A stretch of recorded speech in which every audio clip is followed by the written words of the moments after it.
అందరికీ praise తెలాడండి. 1 year Bible completion అనే పవిత్ర ప్రయాణంలో నాతో కలిసి వస్తున్న అందరికీ సుస్వాగతం.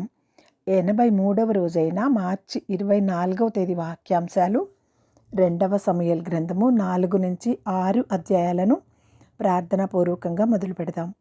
మా ప్రియ పరలోకపు తండ్రి, మీ జీవ వాక్యంతో మమ్మల్ని మరొకసారి మీ పాదాల దగ్గరకు తీసుకొచ్చినందుకు హృదయమార వందనాలు. వినగలిగే చెవి, గ్రహించగలిగే హృదయాన్ని మీరు మాకు అనుగ్రహించినందుకై హృదయమార వందనాలు. ఈ వాక్య భాగాలు వింటున్న ప్రతి ఒక్కరి హృదయాన్ని మీరు స్పర్శించి మీ సమాధానాన్ని మాకు అనుగ్రహించమని, దావీదుకు తోడుగా ఉన్నట్లు మాకు కూడా మీ కృపాక్షేమాలను తోడుగా ఉంచమని ప్రభువు పేరిట ప్రార్థిస్తున్నాను తండ్రి. ఈ వాక్య భాగాలు మీ హృదయాన్ని నిజంగా స్పర్శించినట్లయితే కామెంట్ బాక్స్లో ఆమెను చెప్పడం మర్చిపోకండి. 2వ సమూయేలు గ్రంథము 4వ అధ్యాయము. హెబ్రోనులో అబ్నేరు చనిపోయిన సంగతి సౌలు కుమారుడు విని అధైర్యపడెను. ఇజ్రాయేలు వారికి అందరికీ ఏమీయూ తోచక ఉండెను. సౌలు కుమారునికి సైన్యాధిపతులుండిరి. వారిలో ఒకని పేరు బయానా, రెండవ వాని పేరు రేకాబు. వీరు బెన్యామినీయులకు చేరిన బెయోరోతీయుడగు రిమ్మోను కుమారులు. బెయోరోతుకును బెన్యామినీయులకును దేశములో చేరినదని ఎంచబడెను. అయితే బెయోరోతీయులు గిత్తీమునకు పారిపోయి నేటి వరకు అక్కడ కాపురస్తులై ఉన్నారు. సౌలు కుమారుడగు యోనాతానుకు కుంటివాడగు కుమారుడు ఉండెను. ఇజ్రాయేలు నుండి సౌలును గురించియు యోనాతాను గురించియు వర్తమానము వచ్చినప్పుడు వాడు 5 ఏండ్లవాడు. వాని దాది వానిని ఎత్తుకొని పరుగున పారిపోగా వాడు పడి కుంటివాడాయను. వాని పేరు మెఫీబోషేతు. రిమ్మోను కుమారులకు రేకాబును బయనాయును మంచి ఎండవేళ బయలుదేరి మధ్యాహ్న కాలమున ఇష్బోషెతు మంచము మీద పండుకొని ఉండగా అతని ఇంటికి వచ్చిరి. గోధుమలు తెచ్చదమని వేషము వేసుకొని వారు ఇంటిలో చొచ్చి ఇష్బోషెతు పడకటింట మంచము మీద పరుండి ఉండగా అతనిని కడుపులో పొడిచి తప్పించుకొని పారిపోయిరి. వారతని పొడిచి చంపి అతని తలను ఛేదించి దానిని తీసుకొని రాత్రి అంతయు మైదానములో బడి ప్రయాణమైపోయి హెబ్రోనులోనున్న దావీదునొద్దకు ఇష్బోషెతు తలను తీసుకుని వచ్చి, చిత్తగించుము, నీ ప్రాణము తీయజూచిన సౌలు కుమారుడైన ఇష్బోషెతు తలను మేము తెచ్చియున్నాము. ఈ దినమున యెహోవా మా ఏలినవాడవును రాజువును అగు నీ పక్షమున సౌలునకు అతని సంతతికి ప్రతీకారము చేసియున్నాడని చెప్పగా, దావీదు బెయేరోతీయుడగు రిమ్మోను కుమారుడైన రేకాబుతోనూ బయానాతోనూ ఇట్లనెను, మంచి వర్తమానము తెచ్చితునని తలంచి ఒకడు వచ్చి సౌలు చచ్చెనని నాకు తెలియజెప్పగా, వాడు తెచ్చిన వర్తమానమునకు బహుమానముగా సిక్లగులో నేను వానిని పట్టుకొని చంపించితిని. కావున దుర్మార్గులైన మీరు ఇష్బోషెతు ఇంటిలో చొరబడి అతని మంచము మీదనే నిర్దోషియగు వానిని చంపినప్పుడు మీ చేత అతని ప్రాణదోషము విచారింపకపోవుదునా? లోకములో ఉండకుండా నేను మిమ్మును తీసివేయక మానుదునా? సకలమైన ఉపద్రవములలో నుండి నన్ను రక్షించిన యెహోవా జీవముతోడు మాననని చెప్పి దావీదు తన వానికి ఆజ్ఞేయగా వారు ఆ మనుషులను చంపి వారి చేతులను కాళ్లను నరికి వారి శవములను హెబ్రోను కొలను దగ్గర వ్రేలాడగట్టిరి. తరువాత వారు ఇష్బోషెతు తలను తీసుకుని పోయి హెబ్రోనులో అబ్నేరు సమాధిలో పాతిపెట్టిరి. 2వ సమూయేలు గ్రంథము 5వ అధ్యాయము. ఇజ్రాయేలు వారి సకల గోత్రముల వారు హెబ్రోనులో దావీదు వద్దకు వచ్చి, చిత్తగించుము, మేము నీ ఎముకనంటిన వారము, రక్త సంబంధులము. పూర్వకాలమున సౌలు మా మీద రాజై ఉండగా నీవు ఇజ్రాయేలీలను నడిపించువాడవై ఉంటివి. అయితే ఇప్పుడు నీవు ఇజ్రాయేలీలను బట్టి నా జనులను పాలించి వారి మీద అధిపతివై ఉందువని యెహోవా నిన్ను గురించి సెలవిచ్చి ఉన్నాడని చెప్పిరి. మరియు ఇజ్రాయేలు వారి పెద్దలందరూ హెబ్రోనులో రాజునొద్దకు రాగా, రాజైన దావీదు హెబ్రోనులో యెహోవా సన్నిధిని వారితో నిబంధన చేసెను కనుక ఇజ్రాయేలీయులు వారి మీద రాజగుటకై వారు దావీదునకు పట్టాభిషేకము చేసిరి. దావీదు 30 ఏండ్లవాడై ఏలన ఆరంభించి 40 సంవత్సరములు పరిపాలన చేసెను. హెబ్రోనులో అతడు యూదావారి అందరి మీద 7 సంవత్సరముల 6 మాసములు, యెరూషలేములో ఇజ్రాయేలు యూదా వారందరి మీద 33 సంవత్సరములు పరిపాలన చేసెను. యెబూసీయులు దేశంలో నివాసులై ఉండగా రాజును అతని పక్షము వారును యెరూషలేమునకు వచ్చిరి. యెబూసీయులు దావీదు లోపలికి రాలేడని తలంచి, నీవు వచ్చిన ఎడల ఇచ్చటి గుడ్డివారును కుంటివారును నిన్ను తోలివేతురని దావీదునకు వర్తమానం పంపి ఉండిరి. అయినను దావీదు పురమనబడిన సీయోను కోటను దావీదు స్వాధీనపరుచుకొనెను. ఆ దినమున అతడు యెబూసీయులను హతము చేయు వారందరికీ నీటి కాలువ పైకి వెళ్ళి దావీదునకు హేయులైన గుడ్డివారిని కుంటివారిని హతము చేయవలెనని చెప్పెను. అందును బట్టి గుడ్డివారును కుంటివారును ఉన్నారు, అతడు ఇంటిలోనికి రాలేడని సామెత పుట్టెను. దావీదు ఆ కోటలో కాపురముండి దానికి దావీదుపురం అని పేరు పెట్టెను. మరియు మిల్లో నుండి దిగువకు దావీదు ఒక ప్రాకారమును కట్టించెను. దావీదు అంతకంతకు వర్ధిల్లెను. సైన్యములకు అధిపతియగు యెహోవా అతనికి తోడుగా ఉండెను. తూరు రాజుగు హీరాము దూతలను, దేవదారు మానులను, వడ్రంగులను, కాసె పని వారిని పంపగా వారు దావీదు కొరకు ఒక నగరిని కట్టిరి. ఇశ్రాయేలీయుల వారి మీద యెహోవా తన్ను రాజుగా స్థిరపరిచిననియు, ఇశ్రాయేలీయులను బట్టి ఆయన జనుల నిమిత్తము రాజ్యము ప్రబలము చేయనని దావీదు గ్రహించెను. దావీదు హెబ్రోను నుండి వచ్చిన తరువాత యెరూషలేములో నుండి ఇంకా అనేకమైన ఉపపత్నులను భార్యలను చేసుకొనగా దావీదునకు ఇంకను పెక్కుమంది కుమారులను కుమార్తెలను పుట్టిరి.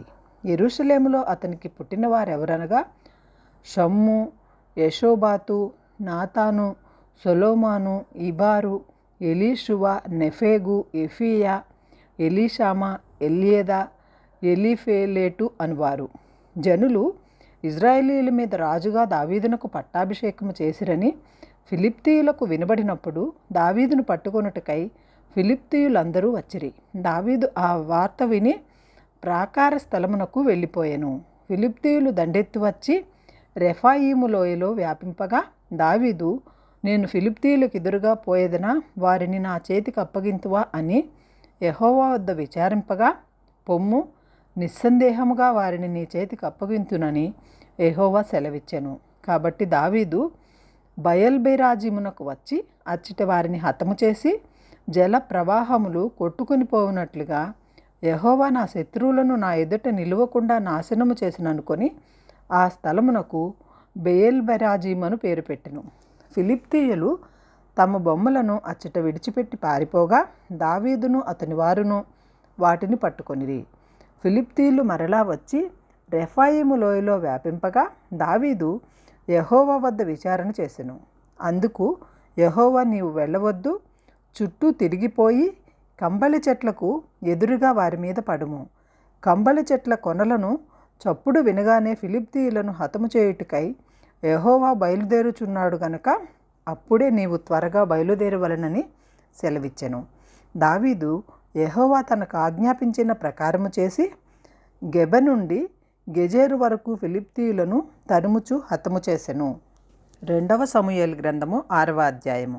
తరువాత దావీదు ఇశ్రాయేలీయులలో 30,000 మంది శూరులను సమకూర్చుకొని బయలుదేరి కెరూబుల మధ్య నివసించు సైన్యములకు అధిపతియగు యెహోవా అను తన నామము పెట్టబడిన దేవుని మందసమును అచ్చట నుండి తీసుకుని వచ్చుటకై తన వద్దనున్న వారినందరితో కూడా బాయిలా యెహూదాలో నుండి ప్రయాణమాయెను.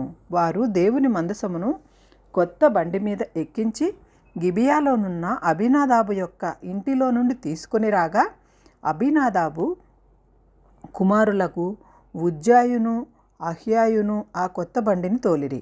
దేవుని మందసము గల ఆ బండిని గిబియాలోని అబీనాదాబు ఇంటి నుండి తీసుకొని రాగా ఆహ్యా దాని ముందర నడిచెను. దావీదును ఇశ్రాయేలీయులందరూ సరళ వృక్షపు కర్రతో చేయబడిన నానా విధములైన సితారాలను, స్వరమండలములను, తంబురులను, మృదంగములను, పెద్ద తాళములను వాయించుచు యెహోవా సన్నిధిని నాట్యమాడుచుండిరి. వారు నాకోను కళ్ళెము దగ్గరకు వచ్చినప్పుడు ఎడ్లకు కాలు జారినందున ఉజ్జా చేయి చాపి దేవుని మందసమును పట్టుకొనగా యెహోవా కోపము ఉజ్జా మీద రగులుకొనెను.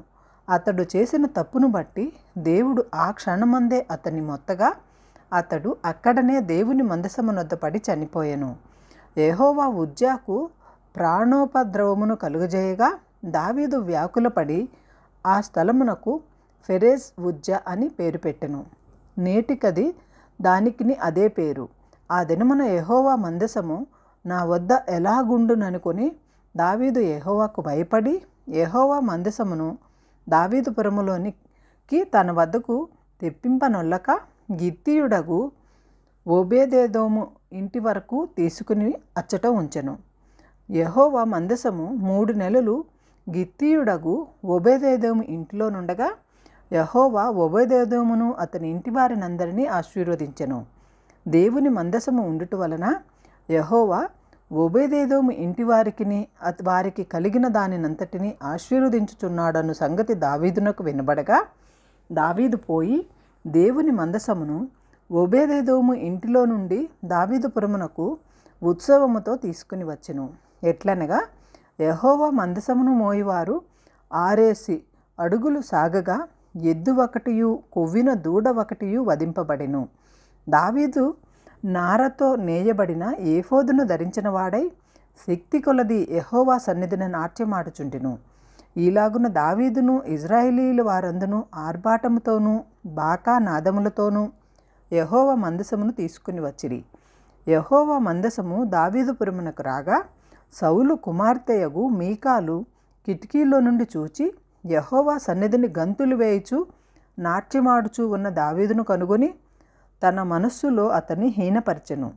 వారు యెహోవా మందసమును తీసుకుని వచ్చి గుడారము మధ్యను దావీదు దాని కొరకు ఏర్పరిచిన స్థలమునుంచగా దావీదు దహన బలులను సమాధాన బలులను యెహోవా సన్నిధిన అర్పించెను. దహన బలులను సమాధాన బలులను అర్పించుట చాలించిన తరువాత సైన్యములకు అధిపతియగు యెహోవా నామమున దావీదు జనులను ఆశీర్వదించి సమూహముగా కూడిన ఇశ్రాయేలీయుల అగు స్త్రీ పురుషులకందరికీ ఒక్కొక్క రొట్టెయు ఒక్కొక్క భక్ష్యమును ఒక్కొక్క ద్రాక్ష పండ్ల అడయు పంచిపెట్టగా తరువాత జనులందరూ తమ తమ ఇండ్లకు వెళ్ళిపోయిరి. తన ఇంటి వారిని దీవించుటకు దావీదు తిరిగి రాగా సౌలు కుమార్తెగు మీకాలు దావీదును ఎదుర్కొన బయలుదేరి వచ్చి హీనస్థితి గల పనిగత్తెలు చూచుచుండగా వ్యర్థుడొకడు తన బట్టలను విప్పివేసినట్లుగా ఇశ్రాయేలీయులకు రాజువైన నీవు నేడు బట్టలు తీసివేసి ఎంత ఘనముగా కనబడితివని అపహాస్యము చేసినందున దావీదు నీ తండ్రిని అతని సంతతిని విసర్జించి ఇశ్రాయేలీయులను తన జనుల మీద నన్ను అధిపతిగా నిర్ణయించుటకై నన్ను ఏర్పరచుకున్న యెహోవా సన్నిధిని నేను అలాగు చేసి తిని యెహోవా సన్నిధిని నేను ఆటలాడి తిని ఇంతకంటే మరి ఎక్కువగా నేను తృణీకరింపబడి నా దృష్టికి నేను అల్పుడనై నీవు చేసిన పనిగత్తెల దృష్టికి గనుడనవుదునని మీకాలుతో అనెను. మరణము వరకు సౌలు కుమార్తెగు మీకాలు పిల్లలను కనక ఉండెను.